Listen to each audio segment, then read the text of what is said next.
Hello, everyone. This is Pastor Miguel. I want to talk to you today about some of the attacks, psychological attacks of Satan to the mind, and I want to teach you so that you are able to identify these attacks.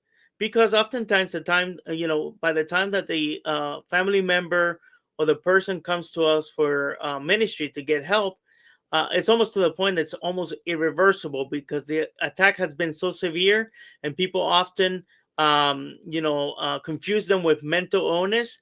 Oftentimes they don't get the help they need, and as a result, what happens is the person totally loses their mind, and something that's spiritual in nature could get to the point that it could almost become irreversible. So I'm not trying to scare you here. I'm telling you the truth from my experience.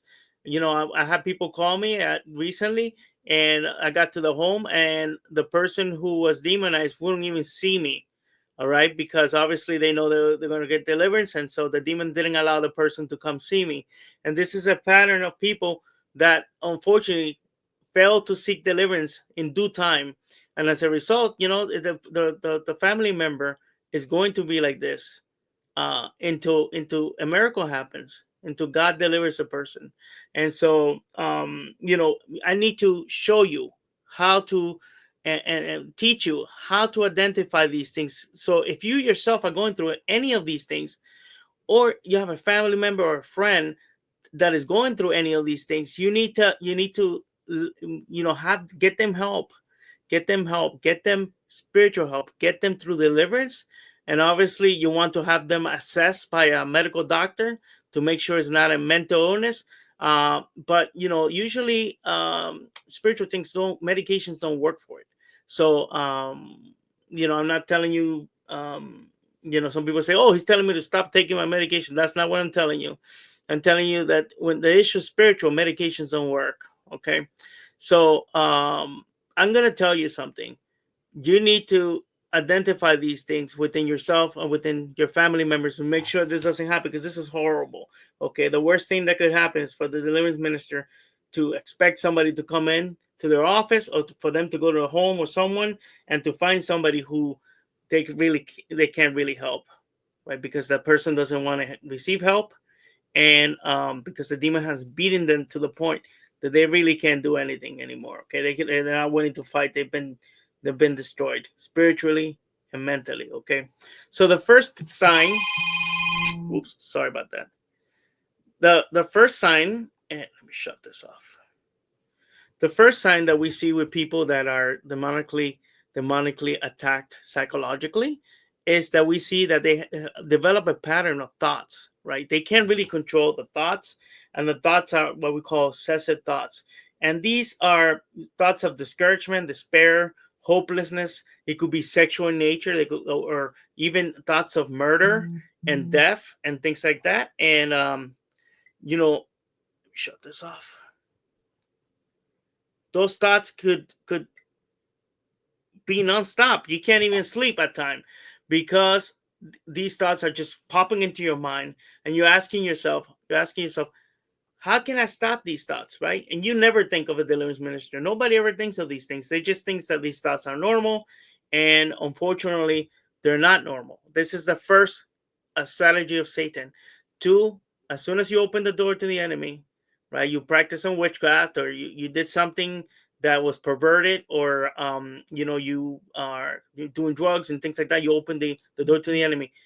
The attacks will be the attacks will be could be what we call an attack on the mind, psychological attacks. And these are just thoughts that keep coming into your mind. You can't stop them. You're trying to do your schoolwork. The thoughts just keep going into your mind. And the whole point is to establish a stronghold in your mind. A stronghold is a false belief system about you, right? That you're perverted, that God doesn't love you, this type of thing. And this is constant. It's nonstop. It's nonstop. You can't control it, right? Even though you try not to think about it, the thought will just jump into your mind. Okay. The other thing is the demons will try to emotionally and spiritually weaken you. Okay, so just think about it, right? If you grab a person, you just beat them over and beat them over and beat them over, right? They're gonna get to the point that they're not gonna be able to fight back. Okay, so if they want to drain it personally, emotionally, and spiritually. They want to sow discouragement, to discourage you from fighting back. to discourage you from seeking help. You may feel hopeless and despair, and some the connection with God can erode, because you may start thinking, where's God in all this, right? Why is God allowing these things to happen to me? When in reality, you were probably the one who opened the door to the enemy, and the enemy came because of the actions of what you did, right? So people blame God, and they don't blame the devil for what's going on here. Okay, so, or they don't blame themselves. They don't have any accountability. So it's very important for you to understand that if you open the door to the enemy, the door has to be closed so that you could be set free. Okay, so these patterns will start off with these obsessive thoughts into the mind, constant thoughts, and then it gets to the point that they keep going for long periods of time until it breaks you down spiritually and emotionally, right? Separate you from God, and to the point that you say, I just give up, I'm done, right? So um, these attacks will persist.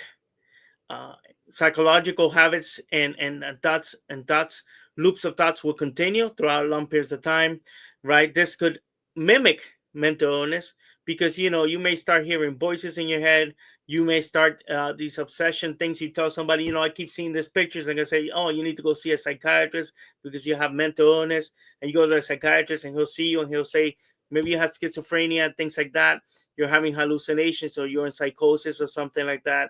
And so as a result, this destructive psychological patterns will develop in your mind that could be confused with actual mental illness. Okay, so you may develop things like anxiety disorder. You can't sleep, you can't eat, you can't read the word of God, you can't pray. These obsessive compulsive behaviors could continue and increasing, and even including depression. You may start taking drugs. You can't get off the drugs. It's all leading to what we call enslavement, spiritual enslavement and physical enslavement. Because for example, when you become addicted to drugs, you become a slave spiritually and in the natural, right? Because the drugs will keep you, pretty much numb to everything. And even drugs that a psychiatrist may give you, if they give you too much drugs, they may cause you to become almost like a zombie, right? So it's almost like a natural and spiritual enslavement. These demons have you under control to the point that you're giving up because the attacks, the obsessive thought pattern into the mind. You do anything to stop them. You do anything, okay? Eventually, the demons may insert their own thoughts because they want to replicate themselves. And so they start putting thoughts in your mind. And because you don't want to be punished by these demons, you start doing whatever they tell you to. They may feel like foreign thoughts, like they came out of nowhere, or intrusive thoughts. It may be sudden urges to harm yourself or to harm others. They may be blasphemous thoughts, right? Bad things about God. Persistent voices in the mind. Um, the person may actually start behaving like a demon, right? And the manifestations of the demons may be clear within a person. A person may at times manifest the demons, and people will say, she's just, she snapped, she's going crazy, or he's going crazy. Let's get them psychological help. And so the whole point of the psychological attack is to make you look like you lost your mind. Is to spiritually and physically, in the natural, uh, make you a slave. Make you a slave. So it's important for us to pay attention to what people are saying around us, so that we don't become victims of Satan, right? And oftentimes, if you feel like it's psychological in nature, go see your doctor. Go see your doctor. And then, but if that doesn't work, as soon as possible, you need to go see a deliverance minister. And we often tell people, yeah, don't wait. You deal with your doctor and go see a deliverance minister or an exorcist, right away, right away. And if you go through other denominations, they may do battery of tests. They may do chemical tests. They may do psychological tests and things like that. They may not see you for 6 months. But I always feel like, prayer is prayer, right? So if you need prayer, you need prayer, and prayer is not going to hurt anyone. Okay, prayer is just asking God to deliver somebody, right? Now, if you need an exorcism, that's a little bit different, because if you need psychological help, mental help, right, you don't want to wait too long to the point that you don't get the medication you need, or you don't get the help you need, and that sometimes could happen with other denominations. Okay, so Please keep this in mind. Please identify. Don't let, if somebody tells you they're going through, they have these obsessive thoughts in their mind, or these obsessive behaviors that they can't really control, like OCD and things like that. I'm not saying OCD is all demonic, but it could be. Okay, so if you feel like there's people that have bad behavior patterns, and they're saying that the voices is telling me to do this, or the voice is telling me to do that, get them help before it's too late, before they lose their mind. Okay, because eventually that's the whole goal. The whole goal is for you to be the slave of Satan, the slave of these demons, and to control you, and to do they want to use your body to do the perverse things that they want to do. Okay, God bless you. I hope this video was a blessing to you. If it is, give it a thumbs up and share with other people, because people need to know how Satan attacks the mind. God bless you.